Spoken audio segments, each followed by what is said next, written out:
Hey there, Kristen Walter with the Mountain Dream Team. Want to talk to you a little bit today about how the real estate acquisition process works in the state of Colorado. Stay tuned, I'm going to break it down for you and let you know how easy it is to buy a property in Colorado.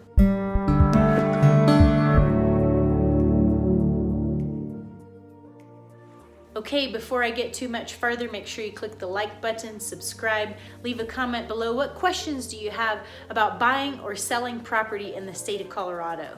Now, I've been practicing real estate in Colorado since 2007.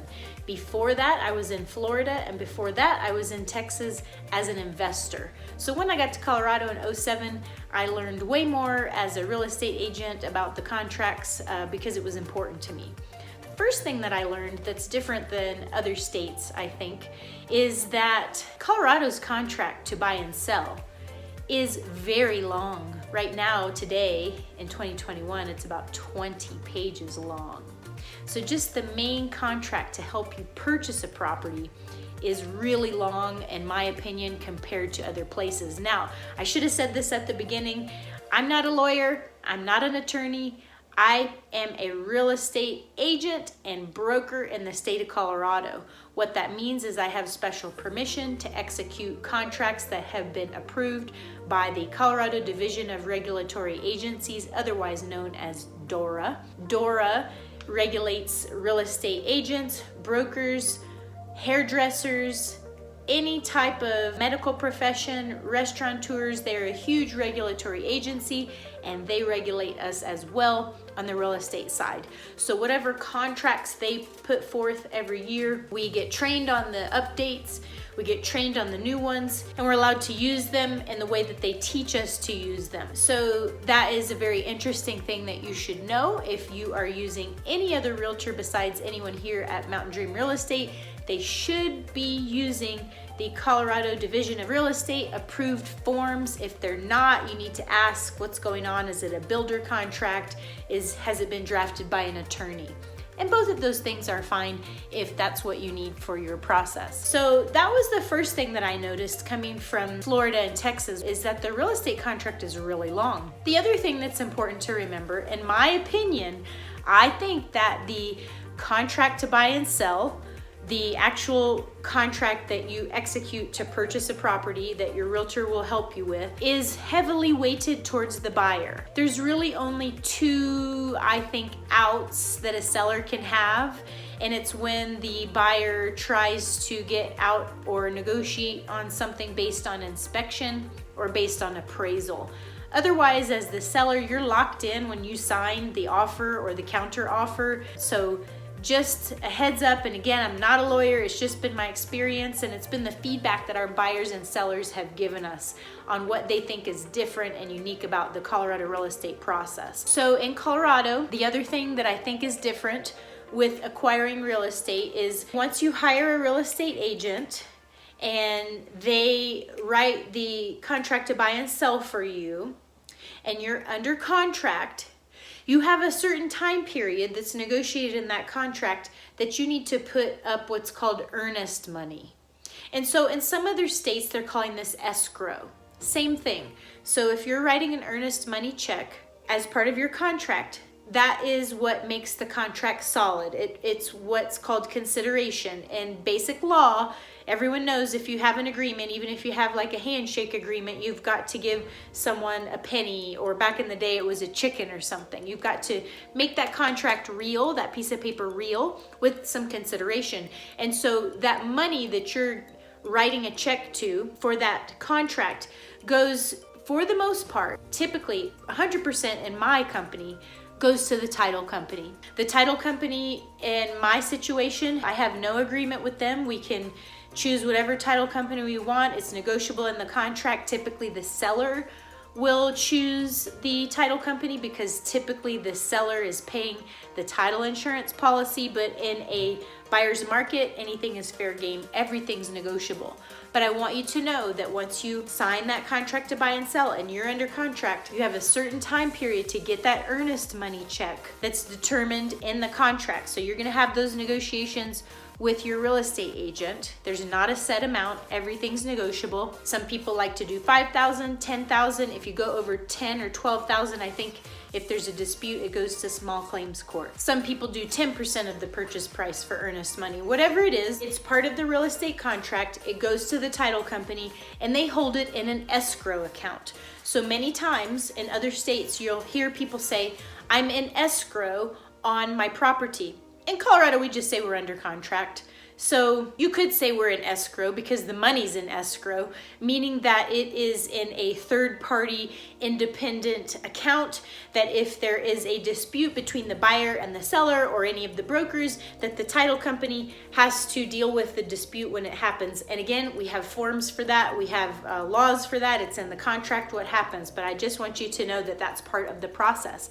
Now, once you're under contract and you've put your money into escrow or you've written your earnest money to the title company, then again, as part of that 20-page contract, we have a huge calendar timetable that we get to calculate all these things, and we talk with you about it with your timing. But as the buyer, you have your due diligence process, right? So you get to do inspections, and these can be subjective or objective. So we give you a list of inspectors that you can choose from that do the mechanical inspections top to bottom. You can also invite your friends, family, colleagues to come see the place with you for your subjective inspection. And you have that period to really see if that's the property that you want. You also have a timetable that allows you to get qualified in a better way for a loan. Of course, we ask you to call a lender before we even go under contract to make sure that it's a go. But you have that time period in the contract to make sure you can get through your lending process, your appraisal, your funding. You want to do multiple showings, any of those things. It's in the real estate contract, the timetable that we have to follow. We typically send you an interactive calendar that will sync with your device or your Google or Mac or whatever. And that way we know we're all on track. We're keeping you in those deadlines. And if for some reason you decide you don't want the property based on what's in the contract, then we can ask for a termination and we can ask for a release of earnest money. So once you put that earnest money up, it is nerve-wracking. It is showing your pure intentions. But if for some reason legally you no longer want the property, we can ask for that money back, and you should be able to get it back if we're following all the rules and all the timelines. So that is something that I know is different from other states, and I just wanted to point that out to you. The other thing that I think is different from other states is the title company. So I know that people in New York, they close with lawyers. Well, in the state of Colorado, title companies have to be owned by lawyers. So that's how we manage that piece, is we have the attorneys that own the title companies, and they're overseeing the whole process. They have all their processes in place. We like to use the title companies as real estate agents and brokers because they are an independent third party, and they typically have a independent bank account from anything else, and we know that they're just a neutral third party. Same thing if you're using 1031 exchange money. We're gonna throw those people into the team with regards to the qualified intermediary, and that can also be written into the contract. If you have a question about the 1031 exchange purchase or sale, go check out my other video and let me know what questions you have about that with regards to the process. But we write it into your contract if it's 1031, either as the buyer or the seller. And if you're a buyer approaching a seller, you ask them to go ahead and help with that 1031 exchange. So it's all part of it. We've thought of most everything to help you close on your property in all the legal ways and make sure that you're getting your money back if you're not happy with something and if it's part of the agreement for the state of Colorado contract. Now, I think those are the biggest differences, really. People ask me what the typical timeline is, and I think it really just depends on your lender. If we call your lender and they say they need 45 days, we're gonna write a 45-day contract. We're gonna give you as much time as you need to inspect the property. Sometimes you guys are coming out here for a weekend, you're meeting with us, we see 2 or 3 properties, you don't really like it, but then later on when you get back home, call you, say, hey, I like this property, can you do a FaceTime showing with me? And we say, yeah, let's do it. And then you write on it sight unseen, and then we put into your contract an inspection period so that you can fly out and see the property in person before we close on it as part of your inspection period. We've seen a lot of this, and we do the best that we can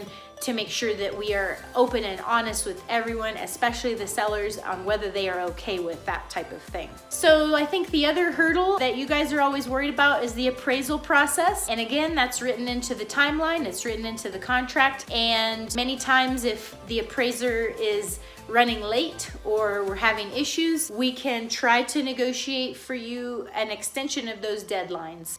But once you sign that contract, that's the deadline. Doing an amend extend, which is an approved form, is a little bit risky. We don't want to, change a date that we've already put in writing. But the appraisal process can sometimes slow us down because we only have a certain amount of appraisers in our area. And I think that sellers and other real estate brokers are okay with that. And so that's it. Sometimes we've done a 15-day cash close after your 30 or 45-day close with a loan and 1031 exchange money. Then you just show up to the title company, or sometimes we do virtual closings. We'll do what's called a mail out, where we mail it out to you via a secure service like FedEx, and you sign all your documents and you send it back to us, and then we can do the wiring of all the money, or you can send a check. And know that wire fraud is on the rise. We at the Mountain Dream Team are never going to ask you for money. Typically what we're going to do is put you in touch directly with the title company so that they can get those wiring instructions from you. You're going to meet them on the phone, you're going to maybe see them on a FaceTime. We're going to do that in a very secure way so that you are not defrauded of your money by wire exchange.